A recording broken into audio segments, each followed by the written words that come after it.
call today's video, It's a Mental Game. And I just wanted to share with you, first of all, my compassion for anybody who's sort of feeling down, feeling worried, questioning their faith.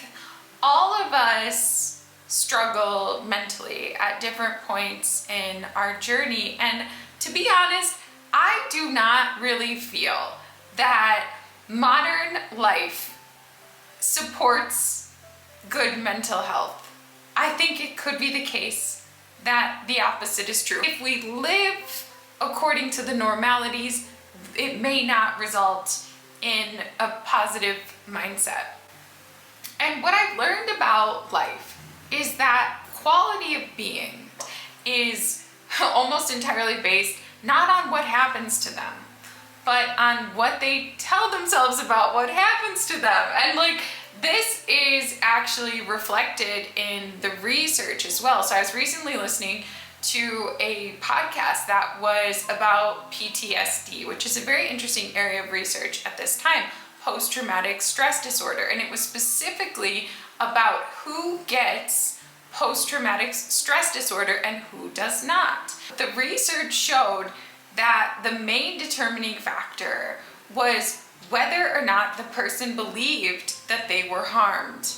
And I thought this was a really interesting finding. So they did research on people who had all faced the same event, like some kind of large-scale attack or natural disaster.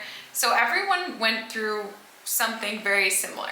The people that ended up with PTSD were the people that believed life is against me, the world is against me, I am not safe, right? They're telling themselves narratives like this. Whereas other people that just said this was some kind of random act and I just so happened to be there, but overall the world is good, they did not develop the disorder. And I guess like I'm telling you guys this because I want you all to have the best quality of life that you possibly can. And I just want to share how in my own life, intentionally directing my thoughts in a specific way has helped to improve my experience. And I think it can for you too.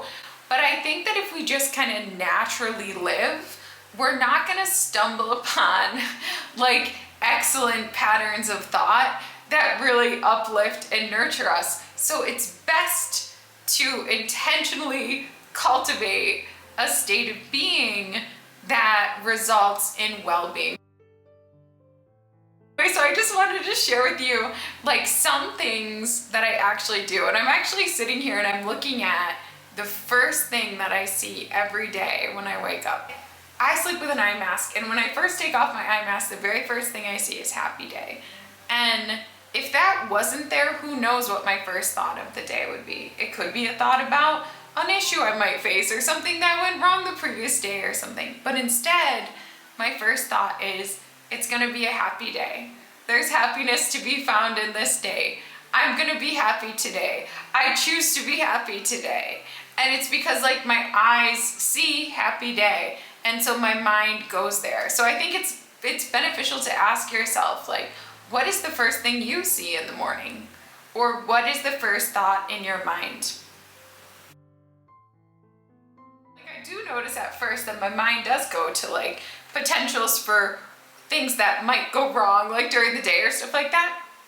And I try to redirect and visualize like the day and visualize things flowing.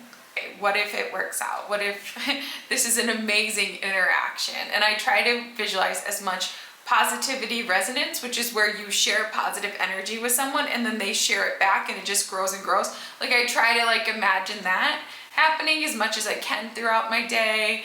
And I try to imagine like, okay, if things really went in my favor and like something unexpectedly good happened, what might that be?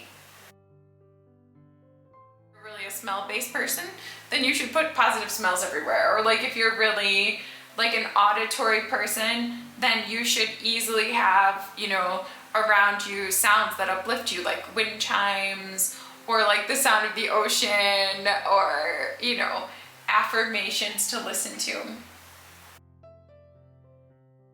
But But above my desk, like where I do all of my readings, I have a banner that says thank you. Now again, I initially got this for Thanksgiving and then I left it up. I put this banner, thank you, to remind myself to be thankful. Thank you to each and every client who comes to me, who trusts me to support them on their journey. Thank you for the blessings of this work. Like that thank you, it reminds me to focus on thanks. I shared in the other video this little sign I have, which was initially a quote from someone's spirit guides that I made into like a poster, and it's envision unobstructed success. I might not have ever started doing the thing where like I imagine things going right. Like when I notice my mind imagining things going wrong, like imagining them going right. But I see the words envision unobstructed success. I changed my vision. That's been really good. I also have to share with you my daily checklist thing that I do. So I notice like each week makes me feel better, whether it's supplements, whether it's habits, practices, or like what I want to cultivate. And then I start each week like printing out the week's calendar, and then I color them in with like little colors. Also as a way of like giving myself credit to see like what I actually did. Like I did these things to nurture me, to nourish me, these good things. It helps me as a practice just taking time at the beginning of each week to think, what is it that really is the main focus points for me this week that I'd like to incorporate in every single day? And I change it week to week. Some weeks are more focused on health, other weeks are more focused on creativity, other weeks are more focused on relationship. But to actually ask like, what am I cultivating? What does that look like in the day to day? And then like to go about the day to day and actually acknowledge I did that today. But to help me to remember to sort of pray or ask the spirit world for support or assistance, I decided to put them up in prominent areas in my home. What's been crazy is they've been up for like 6 months now. And at first I was scared to put them up because I was like afraid, like, oh, I'm gonna be praying or asking the spirit world every day for something. What if it doesn't happen? That could be disappointing, right? Because like they'll see it all the time. Every single one of them has happened. Some of them have happened in a bigger way so far, others in lesser ways, but there's not a single prayer that hasn't been answered.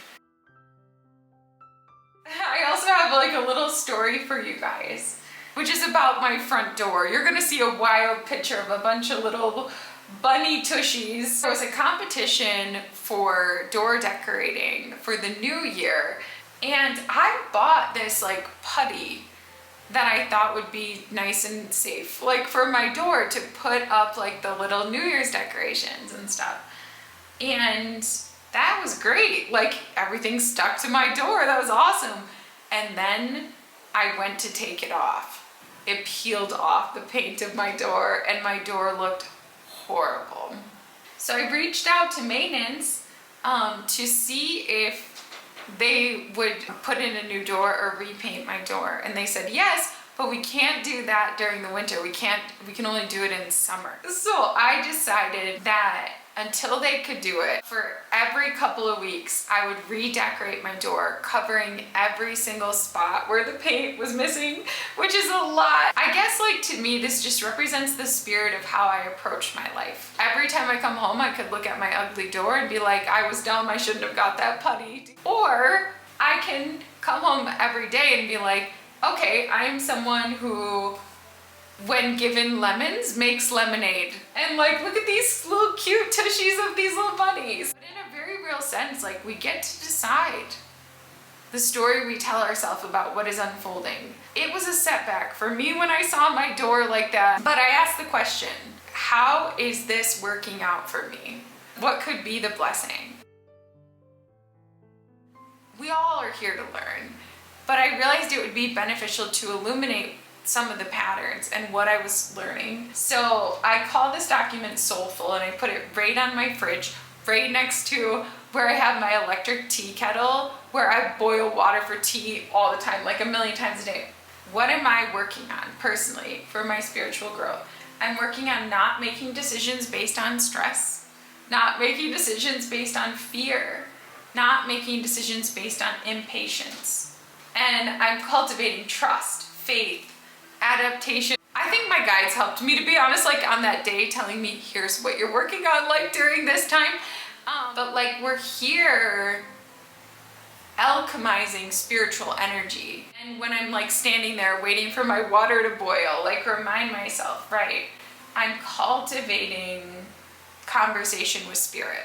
And the next time I am really stressed, rather than making a decision from fear, I'll be patient and wait for the stress to pass. Just putting it on paper, like it may seem like a simple thing, but I think this is the stuff of life. This is what makes the difference in the narrative inside of our experience. And the narrative inside of our experience is what dictates most of the experience. I printed out the words, all is well in the here and now, because I realized when I was experiencing distress or fear, it was almost always related to what if, like what if this happens, or what if, but usually everything was always fine right now. And this brings me back to the present. No, here now. What about this moment? This is a blessed moment. I'm perfectly comfortable now. I have everything I need around me right now. All is well in the here and now. I got a card from someone and the card was just so beautiful. I just could not put it away or throw it away. I made it into this sign that says, thank you for blessing me. I was raised to pray, but it was a repetitive prayer, the same prayer every day. And to me, it lost meaning over time. But like what I do now is I'll go through and I'll specifically visualize the day, pausing for every moment where something wonderful or good happened or I received some kind of blessing. And I will say, thank you, God, Source, Universe, Guide, Spirit. Thank you for this blessing. Thank you for this blessing. Thank you for this blessing. And like, it helps me realize how much good there is in life and how blessed that I am. Without all these little like reminders, I don't think my experience would be as good. It shows me that life is miraculous and divine support is all around us. All we have to do is see it, redirect our focus. We can tell ourselves that we're a victim of life. We can focus our attention on what's wrong, and that's a valid choice if you want to do that. Or we can ask, how is this working out for me? You know, even if something's gone real ugly. I've really enjoyed making this video today. We all can use a little help along the way. It's not an easy place to be here on Earth, but it can be a really fun challenge to stay positive in spite of all of it, and to help others do the same. So thank you for letting me do that, and I hope you have the best day. Bye.